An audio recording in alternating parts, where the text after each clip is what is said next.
Hello students, कैसे हैं आप सब। आशा करती हूँ आप अच्छे होंगे और अच्छे से अपनी पढ़ाई कर रहे होंगे।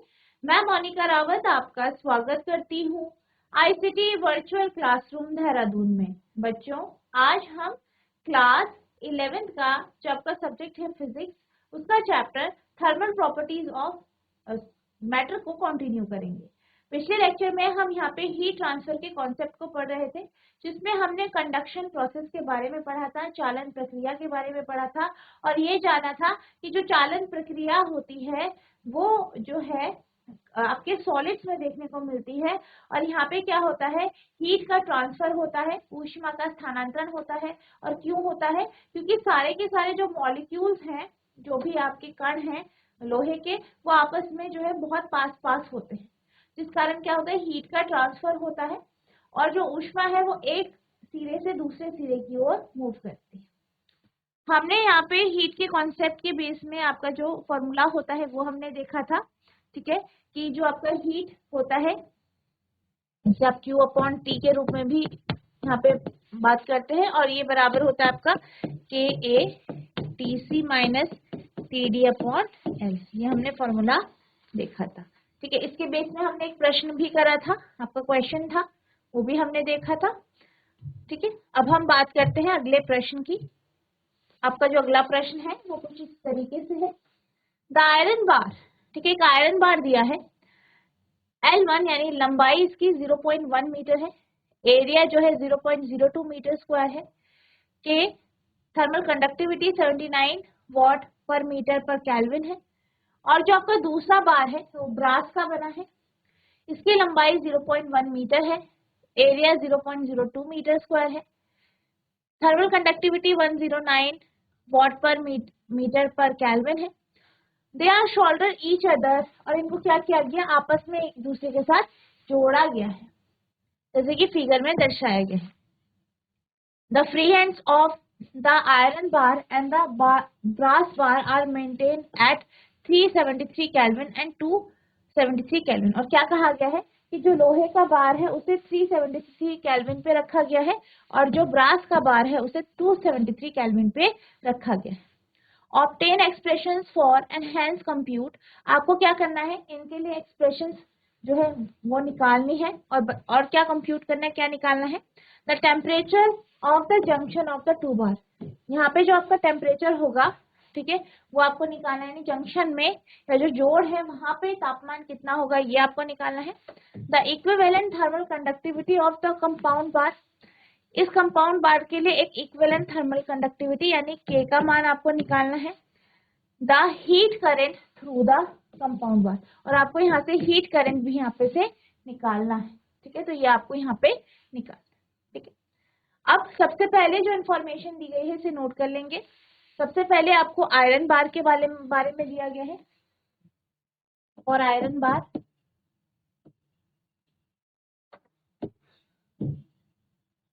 क्या दिया गया है, आपको L1 दिया गया है, K1 दिया गया है और T1 दिया गया है।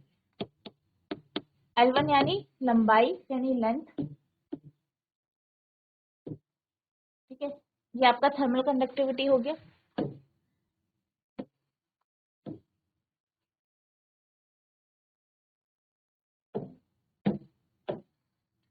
L दिया गया है या L1 दिया गया है, कितना है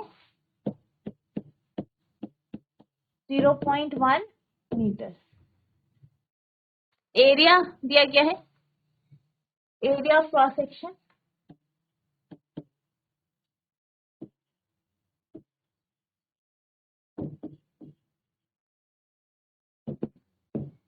A1 कितना है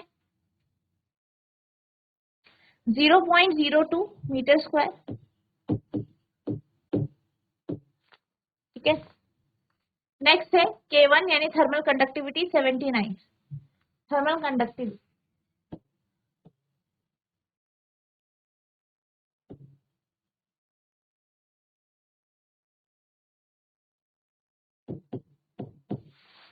K1 कितना दिया है 79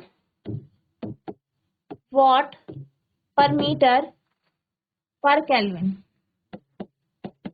ठीक है। ये आपका लोहे के बार के लिए है। नेक्स्ट आपको ब्रास के बार के लिए दिया है, आप लिखोगे फॉर ब्रास बार।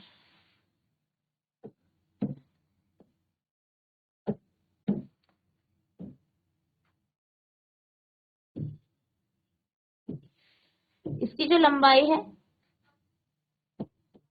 L2 वो दी गई है। एरिया A2 आपका दिया गया है और थर्मल कंडक्टिविटी।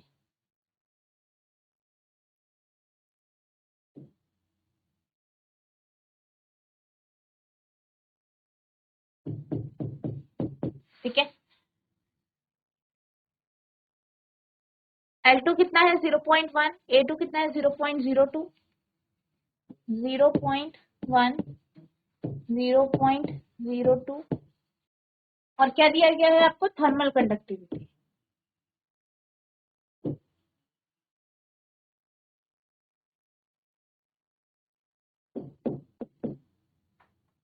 K2, ठीक है, K2 दिया गया है, तो K2 कितना है यहाँ पे 109, ठीक है 109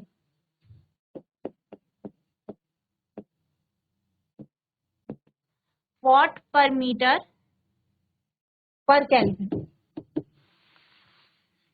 ठीक है, अब पहले पार्ट में क्या पूछा गया है आपसे कि जो इसका बीच का हिस्सा है वहां पे टेम्परेचर कितना हो। ठीक है, टेम्परेचर भी दिया गया है। ठीक है, T1 और T2 लिख देते हैं। T1 आपका जो है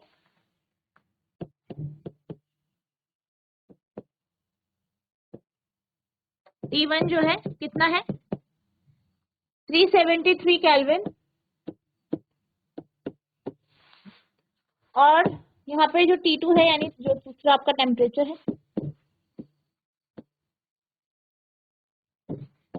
T2, ये है आपका 273 केल्विन। ठीक है, ये भी आपको यहाँ पे दिया गया है।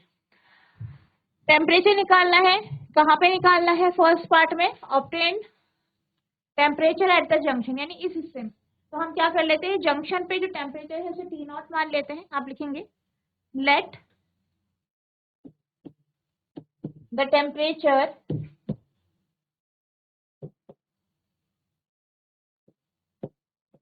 at the junction be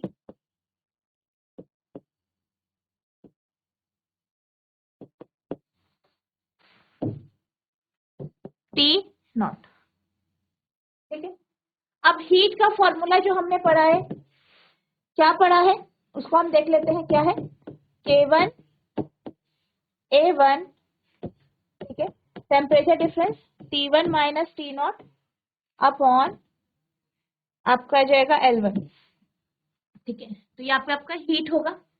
अब यहाँ पे क्या कहा गया है, यहाँ पे ये क्या कहा गया है कि दोनों को एक साथ जोड़ा गया है और दोनों के तापमान के बारे में आपको बताया गया है कि इतना इतना इसका टेम्परेचर है।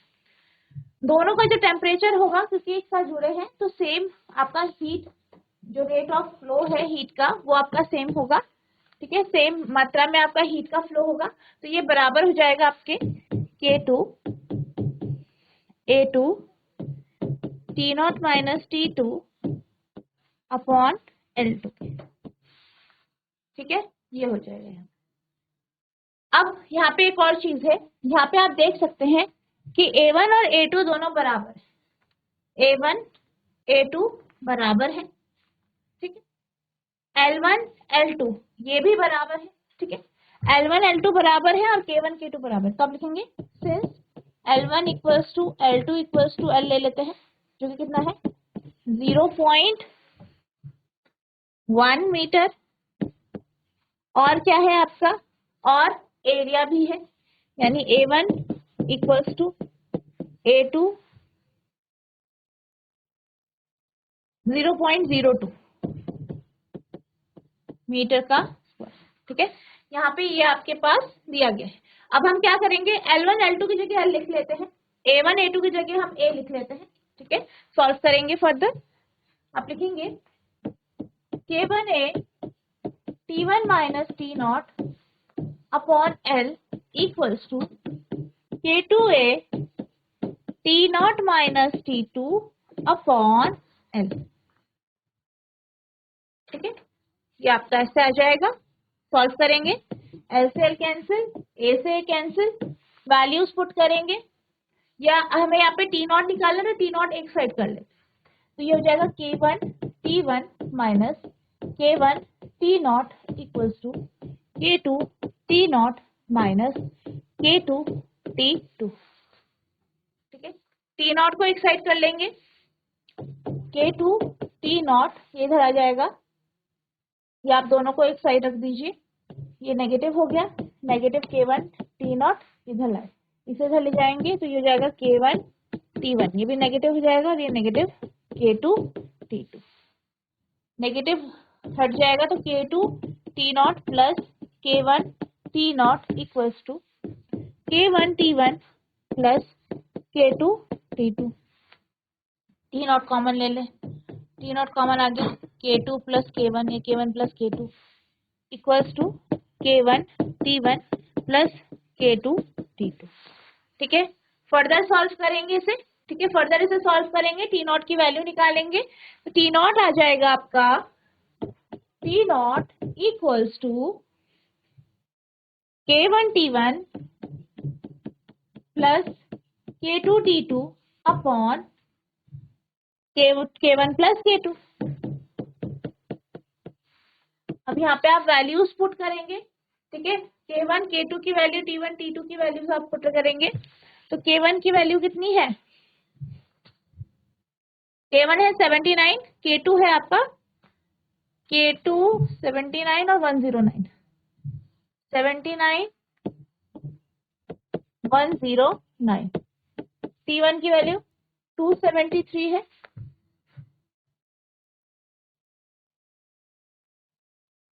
T1 की वैल्यू 373 और T2 की 273, 273, 79 प्लस 109, सॉल्व करेंगे इसे।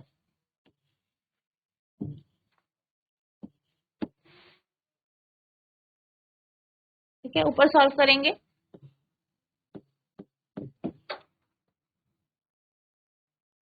टू 9 4 6 7 प्लस, इसको सॉल्व करेंगे, 29757, 29757,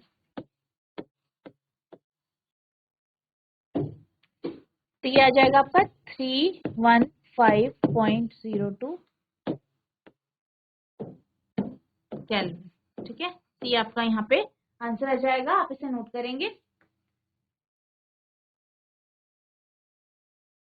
अब हम चलते हैं सेकंड पार्ट की ओर। तो सेकंड पार्ट में है the equivalent thermal conductivity of the compound bar, यानी जो आपका ये बार है इसका इक्विवेलेंट थर्मल कंडक्टिविटी, यानी आपको K की वैल्यू निकालनी है। यहाँ पे K1 K2 आपके पास है, K की वैल्यू आप निकालेंगे।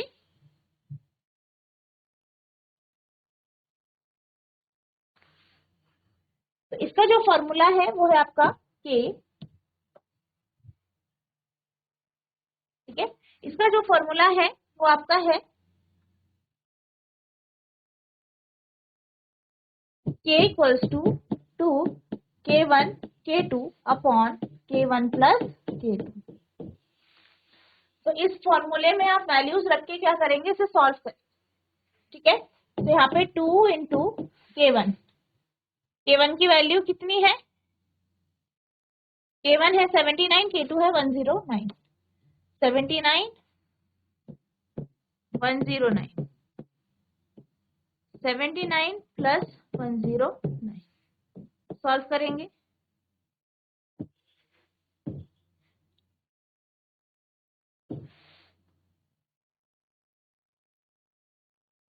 सॉल्व करेंगे आगे,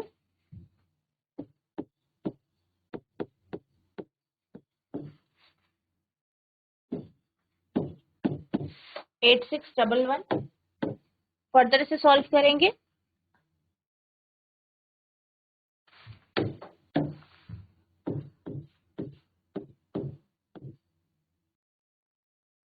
तो ये आ जाएगा आपका 45.6। ठीक है, 45.6 आपका यहाँ पे आंसर आ जाएगा।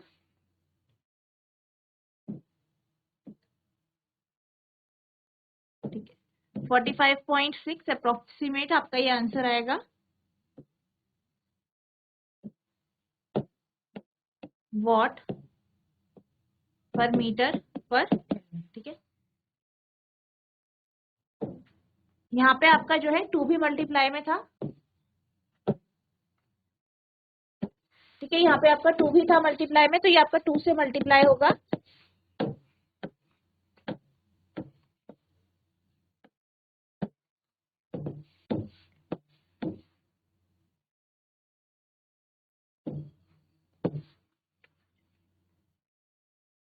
ठीक है, तो ये आ गया आपका 91.2 केल्विन, सॉरी 91.2 आया आपका what per metre per kelvin. ठीक है, तो ये आपका यहाँ पे के की वैल्यू आ गई, तो आप लिखेंगे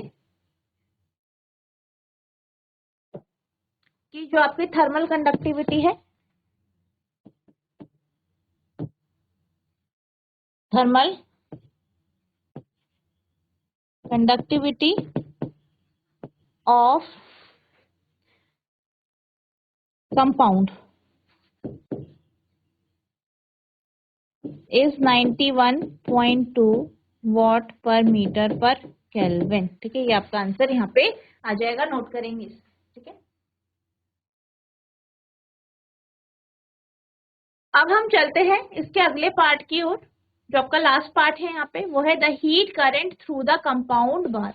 यानी जो कंपाउंड बार है उससे आपकी जो हीट है वो कितनी होगी, हीट करंट कितनी होगी।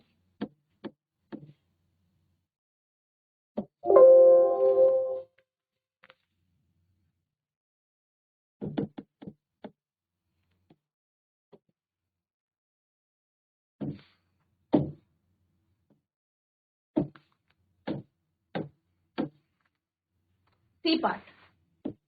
ठीक है, अब हम इसका क्या करेंगे, सी पार्ट करेंगे। आपको एच का मान निकालना है। यहाँ पर हम बात करेंगे पूरे के पूरे आपके रॉड की। ठीक है, यहाँ पे आप देख सकते हैं कि यहाँ पे जो रॉड है आपका वो आयरन और ब्रास दोनों से मिलके बना है, तो इसकी हम टोटल जो आपकी हीट इसमें पास होगी उसकी हम बात करें। तो यहाँ पर आपकी जो लंबाई होगी, आप ये जानते हैं कि हमने आयरन की, लोहे की और ब्रास की दोनों की लंबाई देखी, दोनों की सेम थी और हमने इसकी वैल्यू एल ली। तो यानी ये पूरी जो लेंथ है ये क्या हो जाएगी आपकी 2L। ठीक है, एरिया ऑफ क्रॉस सेक्शन आपका सेम रहेगा, दोनों के लिए सेम है, पर लंबाई आपकी 2L हो जाएगी। टेम्परेचर की बात करें, तापमान T1 और T2 होगा। ठीक है, जो एंड की टेम्परेचर है। ठीक है, तो आपको ध्यान रखना है यहाँ पे जो लंबाई होगी रॉड की वो 2L हो जाएगी, क्योंकि L लंबाई लोहे की है और L आपकी ब्रास की। ठीक है, तो अब हम यहाँ पे निकालेंगे, क्या निकालेंगे, H हीट करें। H equals to KA T1 minus T2 upon 2L।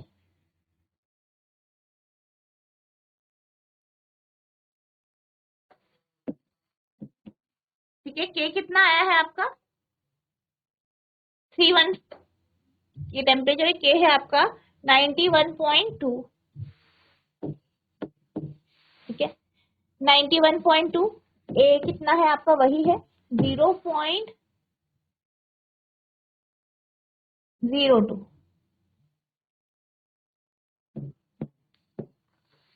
T1 कितना है, T1 है आपका 373 है। ठीक है, और T2 कितना है 273। ठीक है, 373 माइनस 273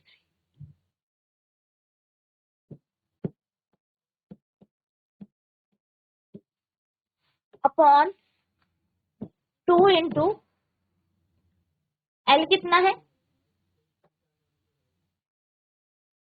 0.1 m मीटर। ठीक है, तो 0.1 आप ये ले लेंगे।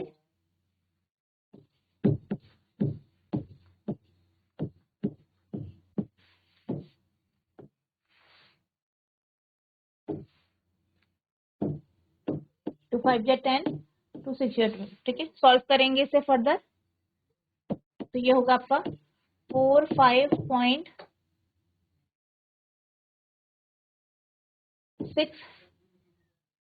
ठीक है, इंटू, ये आपका यहाँ से कैंसिल हो गया, पॉइंट हटा, यहाँ पे आपका 0 लग गया, ठीक है। तो ये हो गया आपका 100/5, 5 9 जा 45, पॉइंट 5 जा 5, यानी ये हो गया 9.12 इंटू 100, ठीक है। तो अप्रोक्सीमेटली ये आपका 912.5 ऐसे अप्रोक्सीमेटली आपका ये आ गया है जूल, ठीक है। ये हीट है आपका, हीट करंट है, ये हीट के फ्लो के यानी Q अपॉन T, तो इसका होगा आपका वॉट, ठीक है। तो ये आपका यहाँ पे H की वैल्यू आ गई है, ठीक है, नोट करेंगे।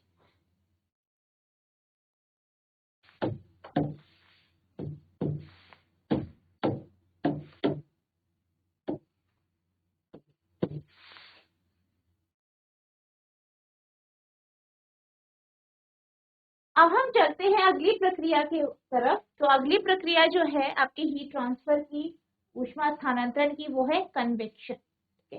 कन्वेक्शन यानी संवहन। अब संवहन की जो प्रक्रिया होती है इसको हमने पिछले लेक्चर में भी समझा था। तो हमें ही पता है कि संवहन की प्रक्रिया आपकी जो है लिक्विड या गैसेस में होती है, और इसलिए होती है क्योंकि यहाँ पे जो इसके कण होते हैं, किसके, लिक्विड यानी जो आपके तरल या द्रव्य होते हैं, और जो आपके गैस होते हैं, ठीक है। ये इनके जो कण होते हैं वो मूव कर सकते हैं, गति कर सकते हैं, ठीक है।